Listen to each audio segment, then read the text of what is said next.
नमस्कार, कसे आहात तुम्ही सर्वजण? खूप दिवसानंतर आपली भेट आहे. कारण फॅमिलीमध्ये दुःखद घटना झाली होती व्हिडिओ नाही बनवता आला, त्यामुळे आज आम्ही व्हिडिओ बनवत आहे. तुम्हाला तर माहितीच आहे, मी थॅलेसेमिया मेजर पेशंट आहे. त्यामुळे मला प्रत्येक 15 दिवसाला ब्लड लावा लागते. त्यामुळे माझ्या शरीरात आयर्न खूप जास्तीमध्ये वाढते. त्यासाठी मी आयर्नच्या गोळ्या पण घेतो, पण त्या फक्त रक्तातलंच आयर्न कमी करतात. म्हणून मला ने आयर्नचे इंजेक्शन घ्यायसाठी सांगितला. आयर्न चिलेशन असेही म्हणतात. पुढील माहिती तुम्हाला मम्मी सांग. नमस्ते. यशने सांगितल्याप्रमाणे त्याला इंजेक्शन चालू केले आहे, कारण की वारंवार रक्त लावल्यामुळे त्याच्या शरीरात आयर्नचं प्रमाण खूप वाढले. पण त्यासाठी तो गोळी पण घेतो, पण त्या गोळीमुळे फक्त रक्तातील आयर्न हे बाहेर पडते. पण लिव्हर मध्ये, हार्ट मध्ये व किडनी मध्ये जे आयर्न जमा होते ते बाहेर काढण्यासाठी इंजेक्शन द्यावे लागते. तर ते इंजेक्शन साठी हा इंजेक्शनचा डोस आहे, तो कसा आणि कोणत्या प्रकारे द्यायचा तो मी तुम्हाला सांगते. हे 0.5 ग्रॅमचा आहे आणि यशला हा 3 इंजेक्शनचा डोस आहे, म्हणजे टोटल 15 ग्रॅमचं इंजेक्शन त्याला द्यायचे. ते कशा प्रकारे द्यायचे व ती मी तुम्हाला त्याची प्रोसिजर दाखवते. तर ह्या बॉक्समध्ये इंजेक्शन लावण्याचे सर्व सामान ठेवले आहे. सर्वात पहिले हात सॅनिटायझर करून घ्यायचे. त्यानंतर त्याचा जेवढा डोस आहे तो वरती काढून ठेवला.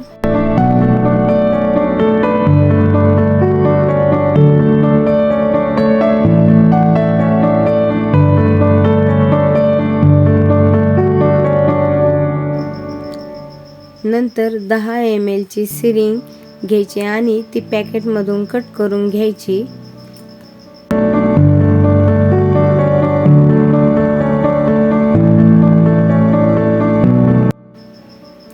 नंतर ती सिरिंज अशी थोडी लूज करून घ्यायची आणि त्यानंतर त्याच्यात 10 ml चं वॉटर भरून घ्यायचं.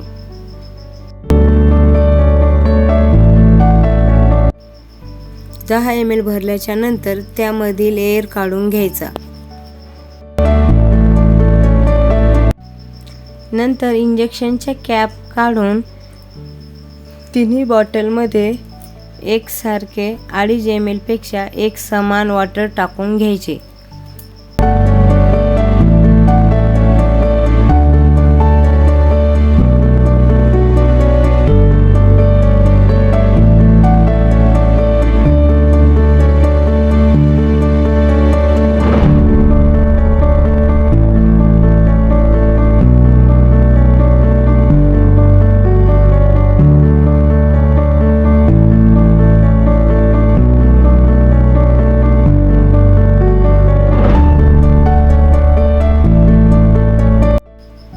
सुई हाताला लागू नये यासाठी सिरिंजले कॅप लावून बाजूला ठेवायचे आणि नंतर पुन्हा एकदा सॅनिटायझर लावून हे तिन्ही इंजेक्शन एकजीव करायचे.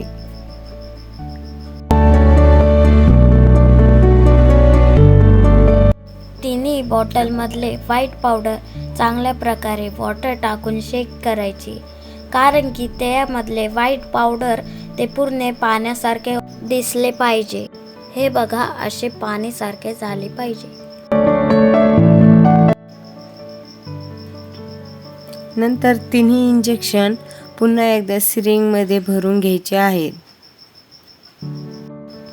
अशा प्रकारे तिन्ही इंजेक्शन सिरिंजमध्ये भरायचे आणि त्यानंतर त्यामधील एअर पूर्ण बाहेर काढायचा.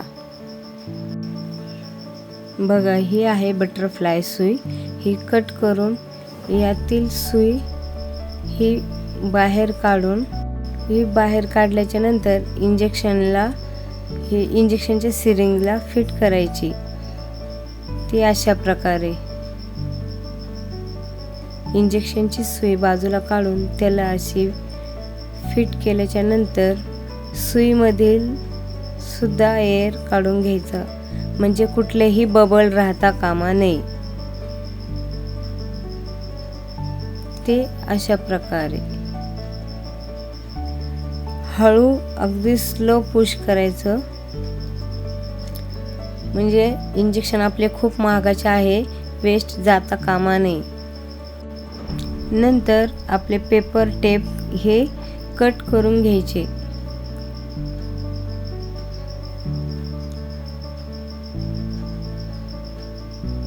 ते आपल्या सोयीनुसार तुम्हाला जेवढे पाहिजे आहेत तसे त्याप्रमाणे.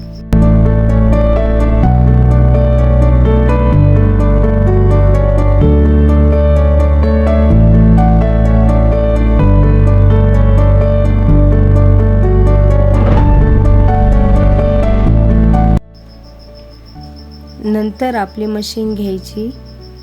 ह्या मशीनला थाला पंप असे म्हणतात. ह्या थाला पंप मध्ये आपले इंजेक्शन फिट करून घ्यायचे आहे. ते बघा मी तुम्हाला दाखवते.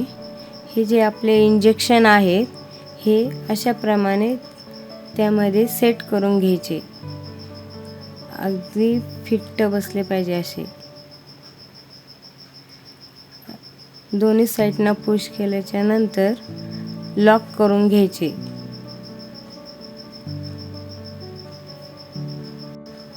हे बघा अशा प्रकारे. आता सुई लावण्यासाठी तयार. त्यासाठी पहिले स्पिरिट हे कॉटनला लावून घ्यायचे. कॉटनला लावून घेतल्याच्या नंतर त्या कॉटनने आपल्याला जिथे सुई लावायची आहे तिथे क्लीन करून घ्यायची. मी तुम्हाला दाखवते. हे इंजेक्शन हे पोटावरती अशा यू आकारामध्ये लावायचे.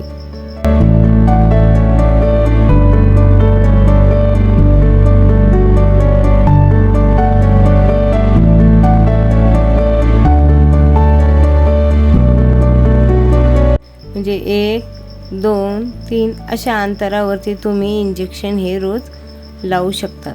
नंतर पोटाची चमडी हातात पकडून या अशा प्रकारे सुई आतमध्ये टाकायची आणि आपली मशीन सेट करायची. पूर्ण इंजेक्शन आपले 8 तासामध्ये संपायला पाहिजे. त्यामुळे अशा प्रकारे आपला टाइम सेट करायचा. ह्या थाला पंपमध्ये 2 बटन आहेत जे कमी जास्त टाइम सेट करण्यासाठी आहेत आणि नंतर हा ॲरो जे आहे तो स्टार्ट करण्यासाठी आहे. हे अशा प्रकारे स्टार्ट होतात. स्टार्ट झाल्याच्या नंतर सुद्धा मशीन आवाज करते आणि 8 तास आपली औषधी संपल्याच्या नंतर मशीन अलार्म सारखे आवाज देते आणि औषध संपल्याच्या नंतर हे दोन्ही बटन एकसारखे जोरात दाबून ऑफ करायचं आणि नंतरच आपले सुई ही बाजूला बाहेर काढायची. नंतर ही थाला पंपची मशीन ही मशीनच्या बॅगमध्ये पॉकेटमध्ये टाकून मुलांना वॉशरूमला जाण्यासाठी ती बॅग घेऊन जाऊ शकतात. ती अशा प्रकारे.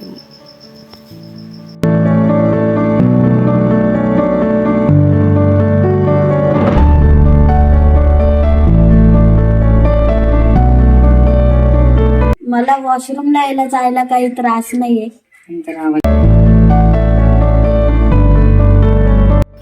हे बघा अशा प्रकारे मी वॉशरूमला चालू पण शकतो. आजोबा बोलतात हळू चाल बेटा.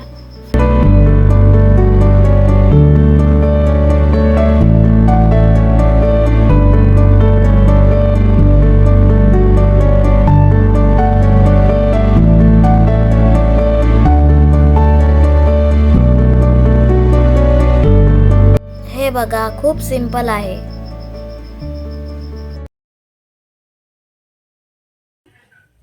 बघितली सगळी प्रोसिजर. तर ह्याप्रमाणे इंजेक्शनची अशी प्रोसिजर आहे. बघितलं तुम्ही सर्व व्हिडिओमध्ये दिसतंय तेवढं सोपं नाहीये. खूप कठीण आणि त्रासदायक आहे. स्वतःच्याच मुलाला स्वतःच्या हाताने सुई लावणं म्हणजे आमच्या थॅलेसेमिया मुलांच्या आईवडिलांसाठी जणू काही एक अग्निपरीक्षाच आहे. जो त्रास आमच्या वाट्याला आलाय तो त्रास तुमच्या वाट्याला नको यायला, यासाठी कळकळीची विनंती करते की प्लीज लग्ना अगोदर थॅलेसेमियाची तपासणी करा. असे केल्याने भविष्यात तुमचं होणारं बाळ हे निरोगी सुदृढ व आनंदी जीवन जगू शकेल. माझ्यासारखा त्रास तुमच्या वाटेला नको यायला, त्यामुळे मम्मीने सांगितल्याप्रमाणे लग्ना अगोदर थॅलेसिमियाची टेस्ट करा. कारण की हा त्रास 1-2 दिवसाचा नसून आयुष्यभराचा सोबत आहे आणि हे खूप त्रासदायक आहे. त्यामुळे प्लीज विचार करा. आणि होईल तेवढं या व्हिडिओला लाईक करा आणि जास्तीत करा. जास्त शेअर करा. कारण की एस सारख्या विलाजाची गरज थॅलेसिमियाच्या भरपूर मुलांना आहे. हा व्हिडिओ बघून त्यांच्यासाठी विलाज करणे सोपे जाईल व सोयीस्कर होईल. जास्तीत जास्त शेअर करा आणि तुम्हाला काय वाटते ते कमेंटमध्ये नक्की सांगा. नमस्ते.